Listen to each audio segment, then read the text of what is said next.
আপনারা দেখছেন দত্ত রান্নাঘর। আজকে আমাদের রেসিপি রেস্টুরেন্ট স্টাইলে এগ মশালা। আমাদের ভিডিওতে দেখানো অনুসারে যদি একবার বাড়িতে তৈরি করে নিতে পারেন এরকম ডিমের রেসিপি, তবে এর টেস্ট কিন্তু বেশ দারুণ আসবে। ভিডিওটি যদি ভালো লেগে থাকে তবে একটি সাবস্ক্রাইব ও আর একটি ফলো করার জন্য অনুরোধ রইল। ডিমগুলোকে সেদ্ধ করার জন্য কড়াইতে দিয়ে দিচ্ছি জল। ডিমগুলোকে সেদ্ধ করার নেওয়ার আগে সামান্য একটু নুন ব্যবহার করবেন। এতে কি হবে, ফুল বয়েল সেদ্ধ ডিম হতে ঠিক যেটুকু সময় লাগে তার থেকে কিন্তু 3-4 মিনিট কম সময় লাগবে। আর ডিমগুলোও খোলাগুলোকেও ছাড়াতে খুবই সহজ হয়ে যাবে। ডিমের জলটি কিন্তু উতাল এসে গেছে। এবারে ডিমগুলোকে একদম লো স্টিম রেখে ঢেকে দিতে হবে মিনিমাম 5 থেকে 7 মিনিট। 7 মিনিটের মধ্যেই কিন্তু ডিমগুলো পুরোপুরিভাবে সেদ্ধ হয়ে গেছে। এবার এগুলোকে ঠান্ডা করে ছুলে নেব। কড়াইতে দিয়ে দিচ্ছি 30 গ্রামের মতো সর্ষের তেল। তেলটি ভালো করে গরম হয়ে গেছে, দিয়ে দেব ডিমগুলোকে।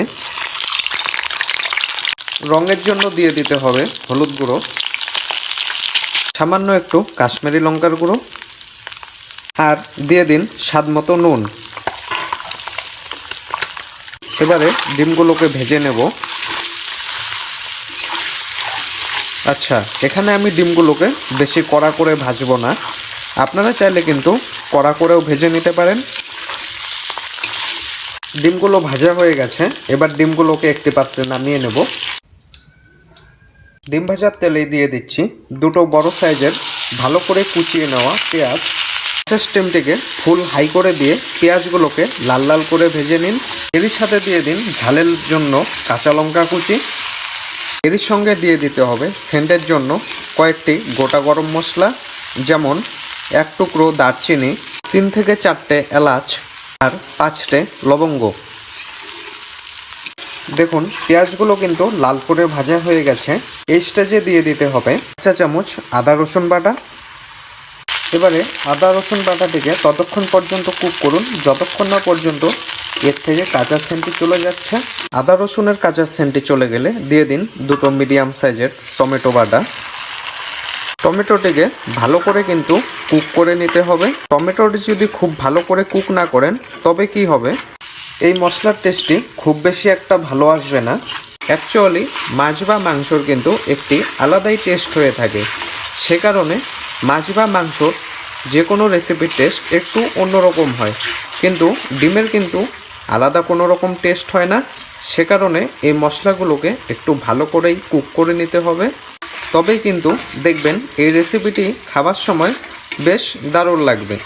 এগুলো কুক হতে থাক, এর পাশাপাশি দেখে নিন একটি দইয়ের চাল মিশ্রণ নিয়ে নিয়েছি। 3 চা চামচ টক দই দিয়ে দিচ্ছি, 1 চা চামচ ভাজা জিরের গুঁড়ো, সাথে লাগছে 1 চা চামচ ধনে গুঁড়ো, 1 চা চামচ কাশ্মীরি লঙ্কার গুঁড়ো। এবার এগুলোকে একসাথে ভালো করে ফেটিয়ে নিন। আচ্ছা, আপনারা যদি পারেন তবে আমাদের যে ডিম মশলার রেসিপিটি রয়েছে সেটির গ্রেভির টেস্টে কিন্তু দ্বিগুণ বেড়ে যাবে। এদিকে দেখুন টমেটোগুলো থেকে কত সুন্দর তেল ছেড়েছে। এবারে দিয়ে দিচ্ছি ফেটিয়ে নেওয়া দইটিকে।